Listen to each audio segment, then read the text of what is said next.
எப்படி பெருந்தலைவரை பத்தி பேசுறோமோ அதே மாதிரி இன்னொரு பெருந்தலைவராக ஐயா நரேந்திர மோடி வாழ்ந்து கொண்டிருக்கிறாரு.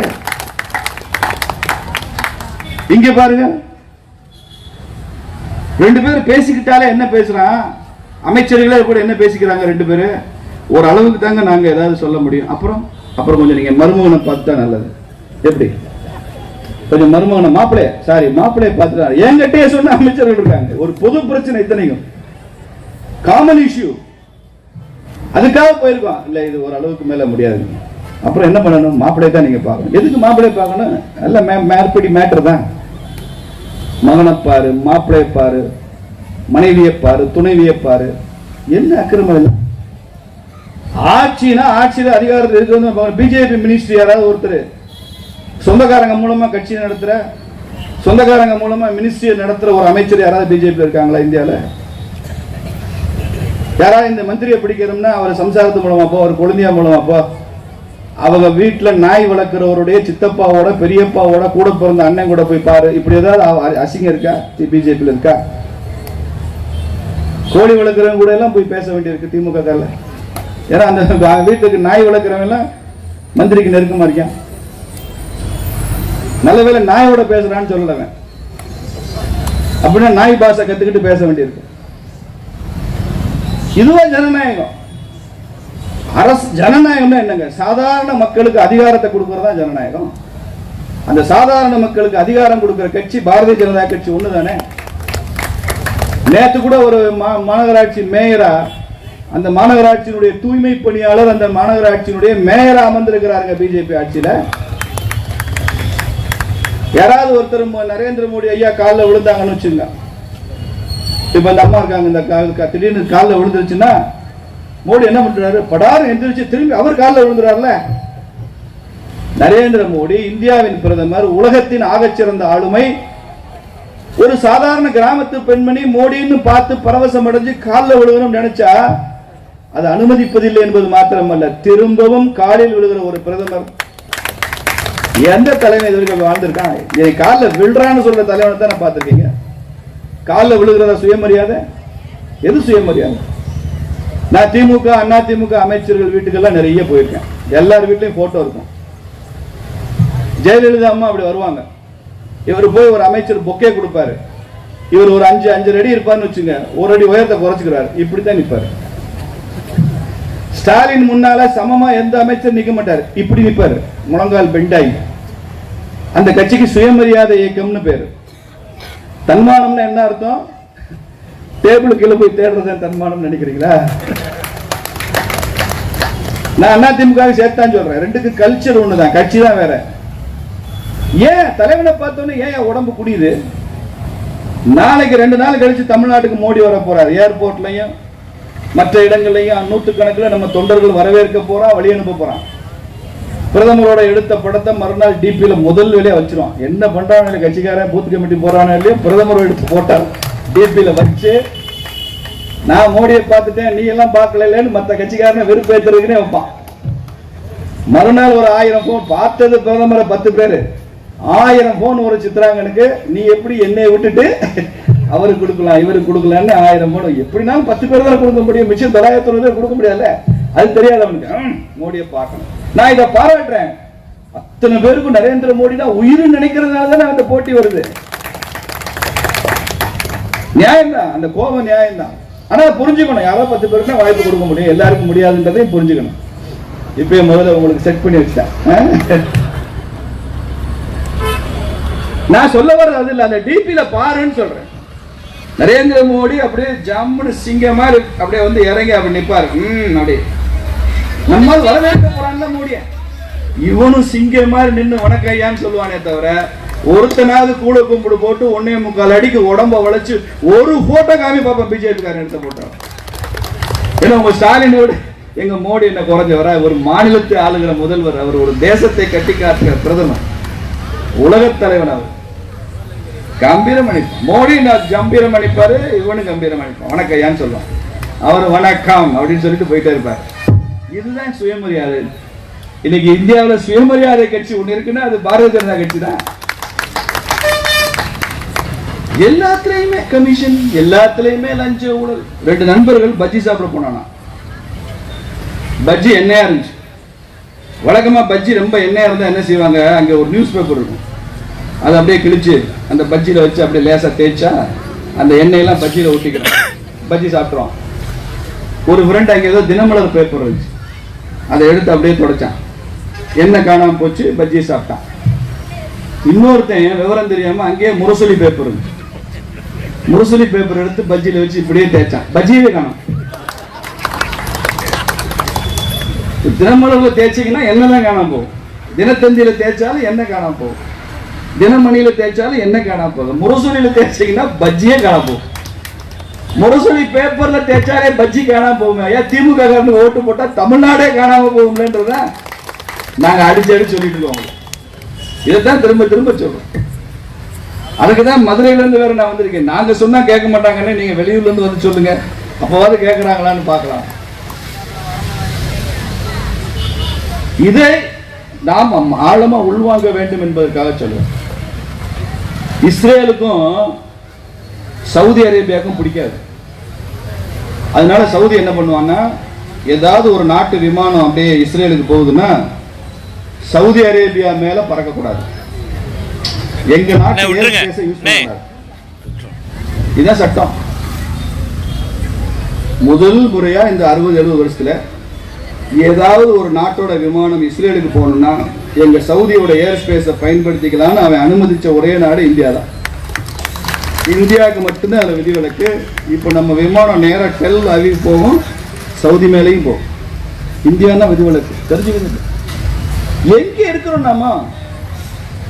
உலகமே வந்து தொழுகிற இடத்தில் இந்த பாரத நாடு இன்னைக்கு கொழுவைச்சிட்டு இருக்கிறது என்பதை சொல்லணுமா வேண்டாமா? கச்சத்தீவு எப்பங்க என்னைக்குமே கச்சத்தீவுல ஒரு பிரச்சனையே கிடையாது. அது ஒரு அக்ரிமெண்ட்ல முடிகிற விஷயம், அவ்வளவுதான். அது ஒரு பெரிய பிரச்சனையா கச்சத்தீவை கொடுக்காதுன்னு கேஸ் போட்டதே பிஜேபி தான். ஜனா கிருஷ்ணமூர்த்தி அப்போ ஒரு தலைவர் இருந்தார், அவர் வழக்கே தொடுத்தார், கச்சத்தீவை இந்திரா காந்தி அம்மா கொடுக்க கூடாது இலங்கைக்கு. கச்சத்தீவை கொடுத்ததை எதிர்த்து பார்லிமெண்ட்ல பேசின ஒரே தலைவர் ஐயா வாஜ்பாய் தான் 70களிலே. அப்ப இருந்தே நாம் இதை ஏற்றுக்கொள்ளவில்லை. அது இந்திரா காங்கிரஸ் குடும்பத்துக்கு பழக்கம். கச்சத்தீவை தூக்கி இலங்கை கொடு, தீன் திகாவை தூக்கி பங்களாதேஷ் கொடு, ரன் ஆஃப் கச்சை தூக்கி பாகிஸ்தானு கொடு, கொடு, வாரி வாரி கொடு, யாரு கேட்டாலும் கொடு. ஏன் எங்க அப்பா வீட்டு சொத்து நான் அப்படிதான் கொடுப்பேன். இப்படி கொடுத்த நாடு. கச்சத்தீவை மீட்கிறது பிரச்சனை இல்ல, காஷ்மீரை முழுக்க மீட்க போறோம். அடுத்த தடவை தெரிஞ்சுக்கங்க, 1/3 காஷ்மீர் பாகிஸ்தான் கையில இருக்கு, அதை மீட்க போறோம். காமன் சிவில் கோடு கொண்டு வர போறோம். காமன் சிவில் கோடு வந்துட்டா அது கிறிஸ்தவர்களுக்கு எதிரானது, முஸ்லீமுக்கு எதிரானது. நீங்க ஒரு பெரிய பிரச்சாரம் பண்ணிட்டு இருக்காங்க. எப்படி முஸ்லீமுக்கு எதிரானது சொல்லுங்க?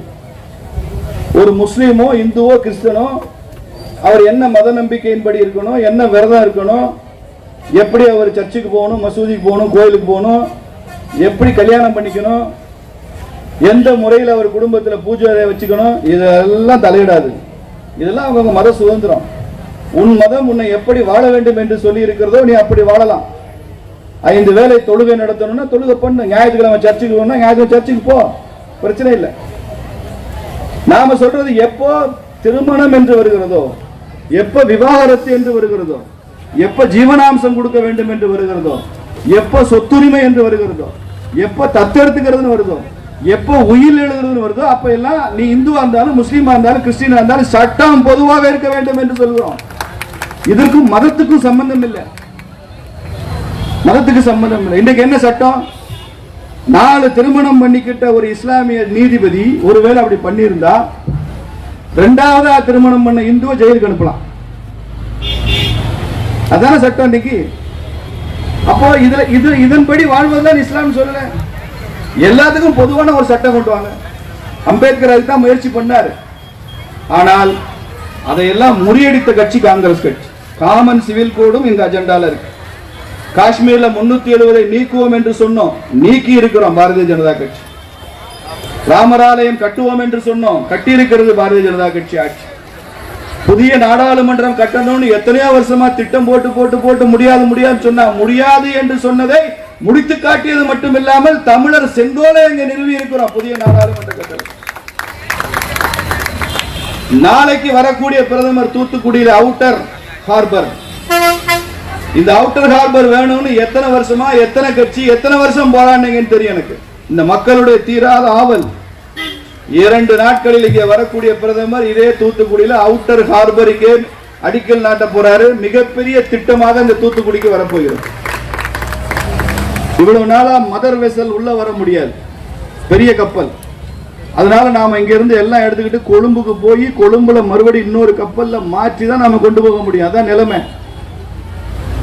இனிமே இங்க அவுட்டர் ஹார்பர் வந்தா நாம இப்படி இரட்டை கட்டண முறையினால கொழும்பு போக வேண்டிய அவசியம் இல்லை.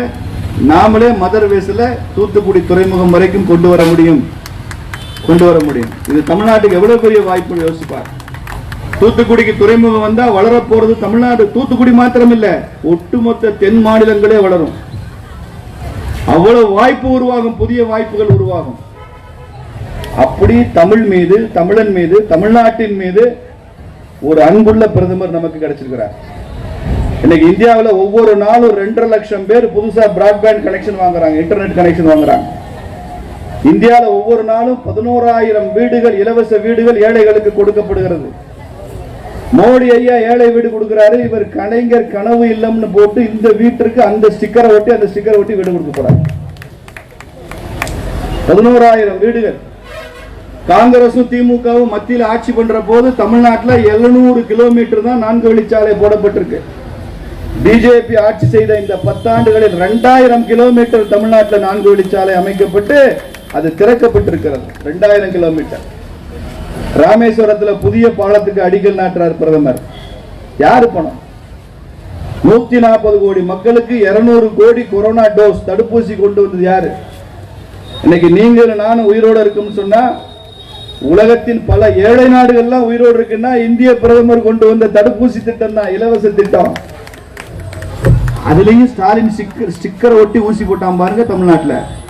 அதுதான் ஸ்டாலின் ஆட்சி, விடியல் ஆட்சி, திராவிட மாடல் ஆட்சி. திராவிட மாடல் ஆட்சின்னா பக்கத்து வீட்டுக்காரன் குழந்தை பெற்றுக்குவான், இவன் போய் இனிஷியல் போட்டுக்குவான். அதுதான் திராவிட மாடல் ஆட்சி. ஏன் பிள்ளைன்னு சொல்லுவான். அடுத்தவன் பண்றதுக்கெல்லாம் இவன் சொந்தம் கொண்டாடுறதுதான் திராவிட மாடல் ஆட்சி, விடியல் ஆட்சி. இன்னைக்கு இந்தியாவில் ஒவ்வொரு 5வது பயணியும் 5வது இந்தியனும் 2 சக்கர வாகனமும் காரை வச்சிருக்கான். இன்னைக்கு இந்தியாவில் 20 இந்தியர்கள் ஒருத்தர் விமானத்தில் பறக்கிறாரு. வருஷத்துக்கு 7 கோடி பேர் விமானத்தில் பயணம் பண்றாங்க இந்தியாவில். Out of 140 crore. அமெரிக்க பொருளாதாரம் அப்படியே திக்குமுக்காடி போய் நிக்குது. சீன பொருளாதாரம் இறங்கி வருது. இங்கிலாந்து பொருளாதாரத்தை என்னால கட்டுப்படுத்த முடியாதுன்னு சொல்லி பிரதமர் ராஜினாமா பண்ணிட்டு அங்கேயும் ஒரு இந்தியன் தான் போய் இன்னைக்கு பிரதமர் அமர்ந்திருக்கிறார் இங்கிலாந்துல. ஜப்பான் உயிர் பிழைச்சா போதும்னு இருக்கு. பாகிஸ்தான் அந்த பிரச்சனை எல்லாம் இல்ல, 2 கிலோ கோதுமை கொடுத்தா போதும், இன்னைக்கு இந்தியாவோட எண்ணெய் எழுதி கொடுத்துருவான். அப்படி நிலைமையில இருக்கான் பாகிஸ்தான். இவ்வளவுக்கு நடுவுல 7% ஜிடிபி வளர்ச்சியோட உலகத்தின் முதன்மையாக நாடாக இருக்கிறது இந்திய நாடு தான். தெரிஞ்சுக்கணும், 7% ஜிடிபி growth உலகத்தில் இன்னைக்கு எந்த நாட்டில் இல்ல பொருளாதாரம். இதெல்லாம் மறுபடி வந்துடக்கூடாதுன்னு நினைக்கிற கட்சி தான் திமுக, காங்கிரஸ். மோடி மறுபடி வந்துட்டா இந்தியா பெரிய வல்லரசு ஆயிடும். மோடி மறுபடி வந்துட்டா நாம கொடுக்கிற 500 ரூபா 1000 ரூபா ஓட்டு கொடுக்கறதெல்லாம் செல்லுபடி ஆகாது. மக்கள் விழிப்புணர்வு அடைஞ்சிருவாங்க. மோடி மறுபடி பிரதமர் ஆயிட்டா இவங்களுக்கு எல்லாம் தேசபக்தி வந்துடும். மோடி மறுபடி வாங்கிட்டா இனிமே செட்டில் ஆகாத பிரச்சனை அத்தனையும் செட்டில் ஆக போகுது. இந்தியாவில் செட்டில் ஆயிடும். மோடி மறுபடியும் பிரதமரா வந்துட்டா நம்ம பருப்பு வேகாதுன்னு திமுக தெரியறதுனால தான் மோடி வரக்கூடாதுன்னு நினைக்கிறாங்க. அதுக்கான பொய்ய சொல்றாங்க. இதை நாம் புரிந்து கொள்ள வேண்டும். தூத்துக்குடி மக்களுக்கு இதெல்லாம் புரியலைன்னா வேற யாருக்கும் புரியாது. தூத்துக்குடி மண் தேசபக்தி நிறைந்த மண் என்பதை பல முறை நாம சொல்லியிருக்கோம். இங்கெல்லாம் கப்பல் ஓட்டிய தமிழன் ஐயா வஉசி பிறந்த மண் இந்த தூத்துக்குடி. தேசிய கவின்னு இந்தியாவில் முதல்ல பட்டம் வாங்கின சுப்பிரமணிய பாரதி பிறந்த மண்.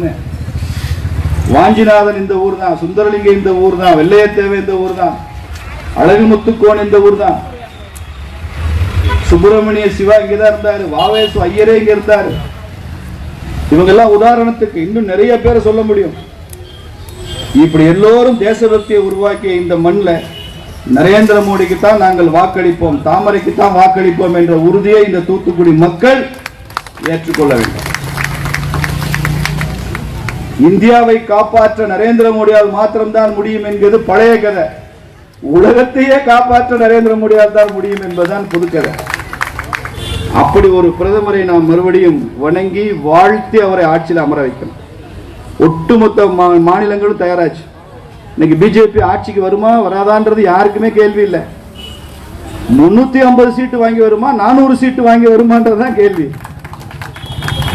அப்படி 400 சீட்டு வாங்கி பிரதமர் ஐயா மறுபடியும் கம்பீரமா பிரதமர் நாற்காலியில் அமர்ந்திருக்கும் போது என் தூத்துக்குடியில் இருந்தும் ஐயா மோடியை ஆதரிக்கிற ஒருவர் பிரதமராக அந்த 400 பேர்ல ஒருத்தராக அங்கே போய் அலங்கரிக்க வேண்டும். அந்த புதிய பாராளுமன்ற கட்டிடத்தை அலங்கரிக்க. புதிய பாராளுமன்ற கட்டிடம் ரொம்ப வல்லமை வாய்ந்த கட்டிடம். என்ன மந்திரம் போட்டாரோ அந்த பூசாரி தெரியாது. 17 துஷ்ட சக்திகள் அதை புறக்கணிச்சுட்டு அன்னைக்கு வெளியில போயிட்டாங்க. நாங்க வரமாட்டோம், நம்ம அக்கா கனிமொழி அக்கா உட்பட நான் வரமாட்டேன்னு போயிடுச்சு. அதனால அந்த மந்திரம் இன்னும் வேலை செய்யுதுக்கா. அன்னைக்கு போட்ட மந்திரம் தான் நீங்க மறுபடியும் எம்பி அந்த நாடாளுமன்றத்துக்குள்ள போக முடியாதுக்கா. ஏன்னா இது